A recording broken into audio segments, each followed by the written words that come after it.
So Dana White dropped a massive announcement last night. UFC 291 main card is stacked. A lot of people online are saying this is a response to the Francis Ngannou announcement yesterday that he was going to PFL. Don't think that many people care about that. But I'll give you my thoughts on this one where the BMF belt will be on the line.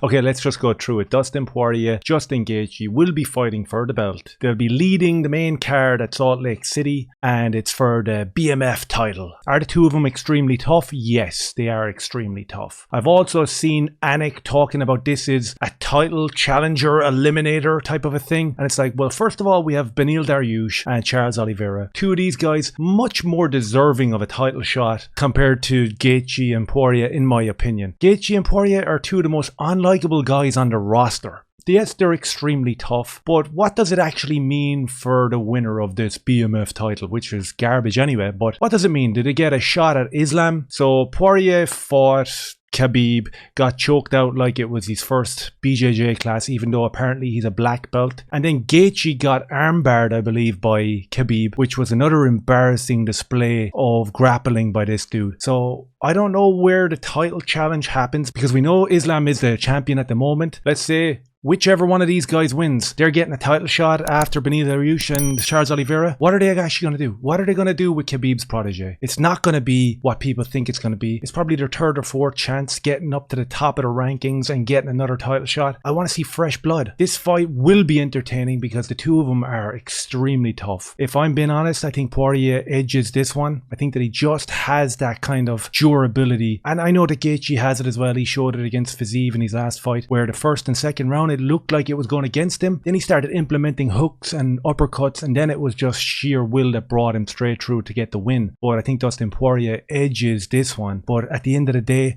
they're two of the most unlikable guys on the roster, as I said, so who actually gives a fuck? Co-main event, Blachowicz and Alex Pereira. Quick turnaround for Pereira, just fought 2 months ago, and he's moving up in weight, up to 205. What way does this one pan out? I think that Blachowicz does exactly what he did to Israel Adesanya and maul Pereira to the ground. We know the ground game isn't there for Pereira. If he can keep it on the feet, he stands a chance. If it goes to the ground, it'll be over and done with very easily. I'm edging towards Blachowicz for this one. I actually do like Alex Pereira, and if he did beat Blachowicz, that would be extremely interesting in terms of where he goes from there, or whether it sets up some sort of rematch with Israel Adesanya if Adesanya was to move up in weight. Again, I think that if Adesanya moved up in weight, he would get mauled. I think it's a kind of 50-50 thing between the two of them at this stage. But yeah, that's an interesting fight. I think Pereira loses that fight, Blachowicz wins. Paulo Costa against some random Dagestani. I don't know who's going to win this, and that's been honest with you. This fight is in Salt Lake City, and I believe Paulo Costa fought Luke Rockhold at Salt Lake City, and the two of them were absolutely bollocks. They couldn't even grasp a fucking fragment of air. They were just swinging and falling, and it was a bit of a shit show, to be honest. And I don't know how the cardio is going to hold up again this time fighting at altitude. So if we're being analytical about it, let's say the Dagestani guy is a good wrestler. Paulo Costa is a big unit. He can stuff a lot of takedowns. If it goes on the feet, he's a heavy-handed dude. But again, it comes down to cardio. We might just see the Dagestani be a little bit more prepared in terms of cardio. Fighting at altitude isn't great for Costa. If it was my heart I was going with, I would obviously want Costa. I like the dude. But if it's my head, I'm not sure. Maybe the Dagestani randomer actually edges it.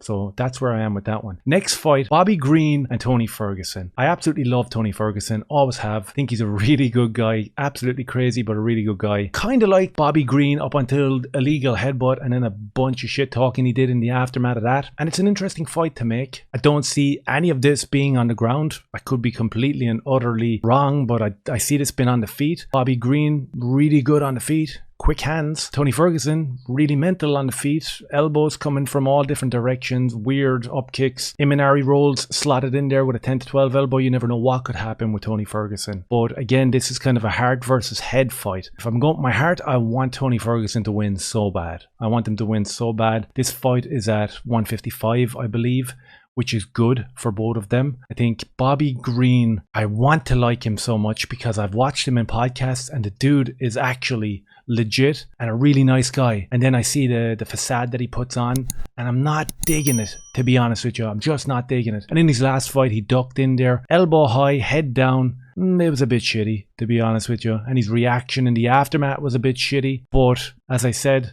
I'd love Ferguson to get the win here. It would be absolutely great. We have Michael Chiesa, the absolute nutter cuck, fighting Kevin Holland. And again, I want Holland to win this one. I don't think it'll happen though. I don't think Kevin Holland will get the job done. This is at 170. Michael Chiesa is extremely good at grappling and extremely good at wrestling. And I think that Kevin Holland really suffers in that department. If this stays on the feet, remember this is at Salt Lake City at altitude. These boys are going to be knackered after one round. So who knows what happens after one round. I would absolutely love to see Kevin Holland spark Michael Chiesa out cold because I don't like the dude.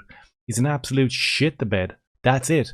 You know what I mean? He cried about Conor McGregor throwing a bit of glass in his direction in the 50-foot vicinity. Got a little bit of money off the back end of that. And since then, he's just a little bit of a virtue signaler online. And when he's not virtue signaling, he's crying into people's faces. So I'm not a big fan of him.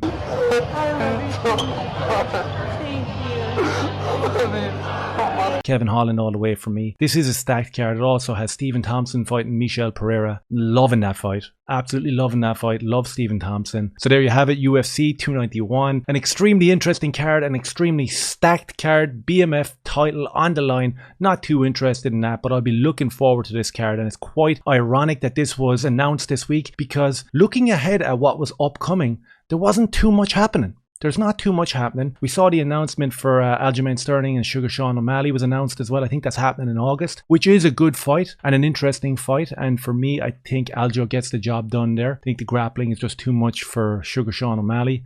But this card has probably saved the summer in terms of UFC events, and I'm excited to see it. Let me know your thoughts down below. Cheers.